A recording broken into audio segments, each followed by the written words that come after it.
Donald Trump irra deebiidhaan pirezidantii Ameerikaa ta'uudhaan filataman. Bakka bu'aan paartii Riippaabilikaanii kan ta'an Trump sagalee kennameen Kamala Harris waliin kokkee wal qabanis xumura irratti injifachuun isaanii mirkanaa'eera. Filannoo Ameerikaa addunyaan gurra qeensee hordofaa ture kan Trump bulchiinsota ijoo ta'an keessatti irra aanuudhaan aangoo pirezidantummaa dhuunfataniiru. Ergaa deeggartoota isaaniif dhaamaniin akkana jedhan. I want to thank the American people for the extraordinary honor of being elected your Pirezidantii 47ffaa fi 45ffaa Ameerikaa kan ta'uuf waan na filattaniif uummata Ameerikaa kabajaa guddaan galateeffachuun barbaadu.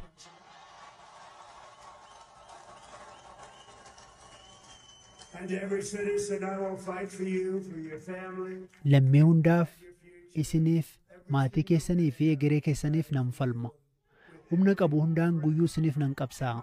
Hanga Ameerikaa ishee cimtuu nageenya qabduu fi badhaatuu taatee fi ijoollee keenyaaf mijattu uumnutti hin boqodhu. Morkattuun isaanii gara boodaa Baayiden bakka bu'uudhaan paartii Dimookiraatotaaf kan falmite Kamala Harris ammatti waa'ee qabxii filannoo kanaa hin dubbanne. Deeggartoonni Tiraamp garuu gammachuu guddaa keessa jiru. Si'a lama yaaliin ajjeechaa kan irratti raawwatamee ture Doonaald Tiraamp pirezidantii Yuunaayitid Isteet lammaffaa osoo walitti aansanii moo'een waajjira Waayit Haawus seenan ta'aniiru. Akkuma moo'uudhaaf dhiyaachuun isaanii barameen dureewwan addunyaa ergaa baga gammaddanii erganiiruuf. Kanneen keessaa tokko ministeera muummee Abiyyi Ahmad maal jedhan? Firaa'ol Bilaay dabalata qabdin. Filannoon Ameerikaa miilanaa seenaa siyaasaa US keessatti filannoo seenaa qabeessa ta'eera. Tiraamp erga waggaa 4 dura Waayit Haawus keessaa bahanii booda lammiilee Ameerikaatiin carraan biraa kennameeraa fi akkuma mo'uun isaanii baramuuf dhiyaatetti dureewwan baga gammaddan jedhanii dhaaman keessaa tokko bulchaa Itoophiyaadha. Ministeerri muummee Itoophiyaa Abiyyi Ahmed pirezidaanti Doonaald Tiraamp filannoo mo'achuun deebitee dhufuu keetiif baga gammaddee siin jechuun barbaada jechuun barreessan. Dabaluunis yeroo pirezidaantummaa keetti walitti dhufeenya biyyoota keenya gidduu jiru cimsuuf si waliin hojjechuuf fedhii guddaan qabaa jedhan. Pirezidaantiin Masrii, Soomaaliyaa, Somaalilaand, Afrikaa Kibbaa, Naayijeeriyaa, Keeniyaa fi kaan hedduu biroos ergaa baga gammaddanii dhaamaniiru. Ameerikaa waliin hariiroo gaarii kan hin qabnee fi yeroo baay'ee baga gammaddan kan hin jenne Eertiraanis baga gammaddan jetteetti. Addunyaarraa immoo ministeerri muummee Israa'elii fi kan UK kanneen dursanii ergaa gammachuu dhaamanidha. Pirezidaanti Baayiden waliin muddama kan qaban Beniyaamin Netanyaahuu Israa'elii fi Ameerikaaf boqonnaa haaraadhaa jechuun ibsan. Pirezidaantiin Faransaay Imaanu'eel Maakiroonis kanneen dursanii gammachuu ibsan keessa jiru. Amajji keessa pirezidaantii US ta'uun kan baallii harkatti galfatan Tiraamp bara marsaa duraa pirezidaantii turan Afrikaa hin daawwanne. Qeeqni jabaas irratti dhiyaataa ture. Baallii isaanii kanaan garuu ejjennoo isaanii akka jijjiiran Afrikaanonni ni abdatu. Keessumaa Chaayinaa fi Raashiyaan hariiroo isaanii Afrikaa waliin waan cimsaa jiraniif Ameerikaan Afrikaa ofitti qabuuf hojii cimaa hojjechuu qabdii jedhanii yaadu. Afrikaan xiyyeeffannoo Tiraamp argatti moo hin argattu kan jedhu fuulduratti waan mul'atu ta'a. Filannoon Ameerikaa baatiiwwan muraasa darbeef ijoo dubbii addunyaa ta'ee ture injifannoo Doonaald Tiraampin xumurameera. Paartii Riippaabilikaanotaa bakka bu'uudhaan kan dorgoman Tiraamp akkasumas J.D. Vance milkiidhaan goolabaniiru. Tiraamp waggoota 4 booda aangoo pirezidantummaatti deebi'uun maal jechuudha? Ministeerri muummee Abiyyi Ahmad maaliif dursanii baga gammaddanii jedhan kan jedhanii fi kaan irratti ammayyuu taanaa abukaatoo fi piroofeesara seeraa akka ta'an Dr. Enook Gabbisaa Ameerikaarraa dubbiseera. Jalqaba morkinoo jabaa ture lammiileen Ameerikaa maaliif Tiraamp filatanii jedhee gaafate. Rakkoo diinagdee uummanni yookaan immoo lammiileen biyya Ameerikaa keessa jiran frustration yookaan immoo aarii guddaa wanna uumetti fakkaata. Akkasumas immoo wannoota akka immigireeshinii daangaa darbanii namoonni guyyaadhaa gara guyyaatti kumaatamaan dhufuun pirezidaanti Tiraamp akka sodaatti namoonni kun dhufanii hojii keessan fudhachaa jiru, biyya keessa weeraraa jiru jechuudhaan ergaawwan sodaachisoo daddabarsuudhaan filannoo wanna argatan natti fakkaata. Qabxii inni gara biraan immoo xiinsammuun lammiilee biyya Ameerikaa yeroo ammaatti dubartii pirezidaantii godhanii filuuf wanna qophii ta'e akka hin taanes waan natti mul'ise natti fakkaata. Inni qabxii afuraffaaf inni cimaan immoo warri demokiraatii kun lammiilee Ameerikaa kan ta'an kan akka immiigiraantotaa yookaan baqattootaa warra gurraachaa fi warra LGBTQ warra jedhaman akka for granted itti fudhatu yookaan immoo filannoon isaanii numa filu jedhanii numa yaadu malee hojii isaanirraa eegamu wanna hojjetanis natti hin fakkaatu. Kun walitti dabalamee lammiileen Ameerikaa pirezidaantii Tiraampiin filachuu wanna danda'an natti. Dureewwan addunyaa dursanii Tiraampiin baga gammaddan jedhanii keessaa ministeerri muummee Itoophiyaa Abiy Ahmed tokkodha. Maaliif sitti fakkaata? Akka nama Itoophiyaatti dhalate tokkotti hin eeguu turanii Itoophiyaaf maal jechuudha Tiraamp filatamuun isaanii? Dhuunfaatis pirezidaantii filatame waliin hariiroo uummachuuf jecha baga gammadi jechuun aadaadhuma siyaasa addunyaa keessa jirudha tokko. Garuu ispeesifikali immoo yookaan addatti pirezidaantiin Tiraamp haala Itoophiyaa keessa amma jiru irratti maali dhibbaansaa yookaan hiikaa maalii kenna Tiraamp filamuunsaa kan jedhu gaaffii baay'ee qabatamaadha. Ejjennoon warra Riippaabilikaanii keessaa immoo ejjennoon addatti kan pirezidaantii Tiraamp maal fakkaata jennee yoo ilaalle hariiroo Itoophiyaaf Ijipti qabdu irratti pirezidaantii Tiraamp Ijiptiin waliin akka dhaabbatan kanaan dura ragaan jirus ni agarsiisa. Gama biraatiin immoo warra Dimokiraatii yoo ilaalle waggaa arfan darbe keessa lola biyya keessatti gaggeeffamaa ture, biyya Itoophiyaa keessatti gaggeeffamaa ture irratti ejjennoo ifaaf bilisa ta'e fudhatanii lolli kun akka dhaabbatu sarbiinsi mirga namoomaa akka dhaabbatu kana falmaadha turanii saankshinii adda addaa yookaan immoo qoqqobbii adda addaa mootummaa Itoophiyaa irra kaa'aadha turanii. Tiraamp gaafa dhufu waa'ee biyya alaa, waa'ee biyya ollaa wanni nu galchu hin jiru, waa'ee biyya keenyaa dhiphannaa, waa'ee biyya keenyaa haasofna nama jedhu fakkaata. Biyya Itoophiyaa keessatti rakkoon siyaasaa jiraatee dhiisee dhimma Tiraampitti. Kun pirezidaantota yookaan immoo hooggantoota siyaasaa biyya addunyaarra jiraniif dhimma isaanii ofii akka gaggeeffatan harki Ameerikaa akka keessa xaalqaa gabbinnet kan jedhan amaariffaan yookaan immoo interfiiraansiin akka hin jirre inshuurii godhaaf yookaan raggaasisaaf. Tiraamp badaa harka keessa galchuu hin barbaadu. Waa'ee biyya Ameerikaa, waa'ee hojii, waa'ee dinagdee keenyaa dhiphana nama jedhu fakkaata. Prime Ministeriin Itoophiyaa baga gammaddee baga comeback, historic comeback jedhee waame. Kana jechuun Riippaabilikaniin yookaan immoo pirezidaantii Tiraamp xinnoo faataa waan kennaniif natti fakkaata.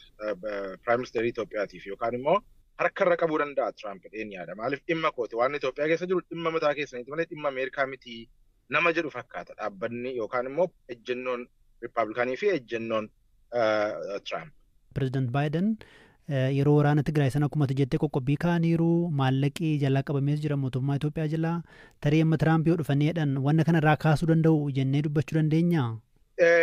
Shakkii guddaa jira. Ani irraa kaasa jedheen ilaala yookaan eega maaliif wanni Tiraamp calculate godhu yookaan pirezidaant Tiraamp wanti inni yaadu economic growthii Ameerikaatiif maaltu bu'aa buusa kan jedhu ilaala. Mirga namoomaatu sarbame, namatu wal ajjeesee sababa lola Tigraay fi Itoophiyaa gidduutti gaggeeffamaa tureef agwaa sana liistii isaanirraa kaasanii wantoonni Itoophiyaatti oomishaman akka gabaa Ameerikaa hin galle dhorkanii turan warri Dimokiraatii. Sababa kanarraa kan ka'e Itoophiyaan doolaara biiliyoona meeqa dhabaadha. Wanni akkasii Tiraamp biratti gaafa laalamu yookaan immoo warra Riippaabilikaanii biratti waa'ee mirga namoomaa nu galchuu yoo barbaadan wal ajjeessanis wal fixxanis gabaadhaaf oomisha dhiyeessitan taanaan oomisha keessan kwaalitii qabannaan nuyi isinirraa binna nama jedhu fakkaata. So agwaa irratti deebi'uullee dandeessa. National Emergency jedhamtee Itoophiyaan akka White House'itti labsan. Tiraamp waan akkasiirraa haajaa dhimma hin qabu dhufee kana kaasuus nama danda'udha inni. Kun immoo hooggantoota Itoophiyaatiif carraa guddaa dhabanaa hafuura akka isaan baafatan godhaa dhimma isaanii yookaan immoo siyaasa isaan gaggeessan keessa harka kaa'uun akka hin jiraanne raggaasisaa fi gama kanaan tarii pirezidantummaan Tiraamp faayidaa jiraaf kennuu danda'a. Uummata maal fayyadamne yoo ilaalle garuu badaa waan fayyadu qabadee yaadu. Gama kaaniin kanumaan wal qabsiisee amma paartileen siyaasaa kan qawwee fuudhanii mootummaa lolanis jiru, kan waajjira banatanii mootummaa morkatanis jiru, kan Ameerikaa baddatan jiru. Kanaaf Tiraamp filatamuun isaanii oduu gaarii miti jechuudha akka ammatti natti maartutti. An akkanatti mul'atutti gareen mormitootaas haa ta'u gareen meeshaa baatanii lolachaa jiran bilisummaa fi koozii siyaasaa kamiif lolachaa jiran biyya Itoophiyaa keessatti addatti Tiraamp dhufuu isaarraa waan argatan jira jedheen yaada. Tarii yoo jiraate nama Tiraamp muudu imbasii Ameerikaa kan Finfinnee jiru irratti nama akkamii akka inni muudutu murteessa. Lammaffaan immoo yoo special envoy office kan jennu kan amma Mike Hammer gaggeessu cufamuu fa'aa danda'a. Maanni hiikaan waajjira kanaa baajeta meeqatu ba'a? Baajeta miiliyoona meeqatu kanatti ba'a? For what reason? sababa maaliitiif jechuudha danda'a. Guddaa galatoomi Dooktar. Magaalaa Shaggar barsiisota sooruu eegaluun isaanii gaaffii barsiisotaa deebisuu baatus kabaja barsiisotaa waan hubu miti ni deeggarraa jedhan barsiisonni BBC'n dubbise. Tibbana bulchiinsi magaalaa Shaggar akkuma barattootaa barsiisotas sooruu eegaluusaa ibsee ture. Dhimma kanarratti namoonni mormuun kaan deeggaruun yaada kennaniiru. Hamilee fi maqaa barsiisotaa miidhaa kan jedhan akkuma jiran kaan jajaniiru. Barsiisonni dhimma kanarratti BBC'n dubbise akka dubbatamus baatu bakkeen itti eegale akka jiru garuu komiirraa qabanis dubbataniiru. Ammayyuu ittaanaatu dubbise. Nyaanni keenya baranaa miti kan jalqabe amma barana waggaa 5ffaadha. Waan barataan argate amma argachaatuma turanii barsiisonni barataan tokko ciree laaqanaa fi ciree nyaatee birrii 32 amma. Tole. Naafan 20 jalqabanii turanii iyyuu. Kanaaf waan barataan argachaa ture san haa xiqqaatu haa guddatu jaruma faana walii gallee akka dirqamatti osoo hin ta'in fedhiidhuma isaanii waldaan nyaataa sun waan ta'e barsiisadha hamma ta'e waa qopheessaatuma turan. Bifuma deeggarsaatiif wal deeggaraa turre malee wanni dirqamaa hin turre akka amma dhiyoo kana labsame kanaa miti nyaatichi gahaadha jechuu miti. Haa ta'u waan ta'e hamma ta'e argachaatuma turan. Tole. Soorata kana mootummaatu dhiyeesse moo barsiisotatu qarshii walitti buusee waldaan wayii isaaniif dhiyeesse? Lakki mootummaa dhumti kun mallaqni barataadhaa dhiyaatu jira miti. Barataan tokko cireef laaqana nyaatee birrii 32 herreegamaaf. Gara warra waldaan gurmaa'ee nyaata kan hojjetanii nuti kan warra dhiyeessaniif akkasitu kafala mootummaan. Tole. Isuma keessaa jarri sun bifa deeggarsaatiin deeggaraa turan. Fakkeenyaaf guyyaatti meeqatu dhiyaata? Soorata hagamii argata barsiisaan?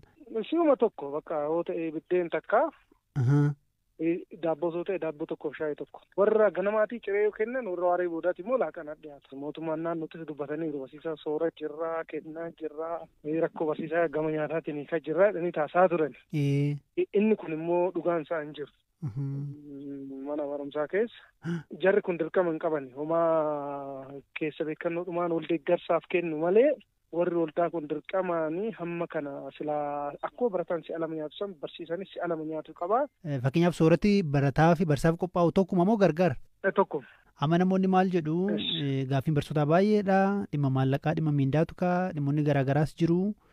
Soorata qofti dhiyeessuun furmaata fidaayii warri jedhan jiru gama kaaniin immoo barsiisaanis beela'uun qabu warri jedhan jiru. Maali yaadi keessan dhimma kanarratti? Soorata dhiyeessuun fala dhumaati jedhee yaadu. Innumtu immoo hin jiru soba inni miidiyaa irratti haasamuuf dhugaan jiru gargari walitti hin dhufu.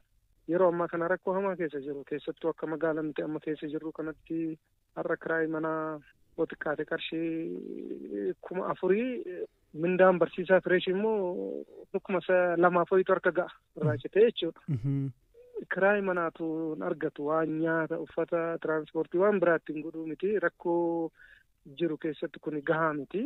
Barsiisaan biraa dubbifne gama isaaniin gaarii ta'us dhimma qulqullinaa irratti yaaddoo qaban ibsu. Eenyummaa isaanii dhoksuudhaaf jecha sagalee isaanii jijjiirreerra.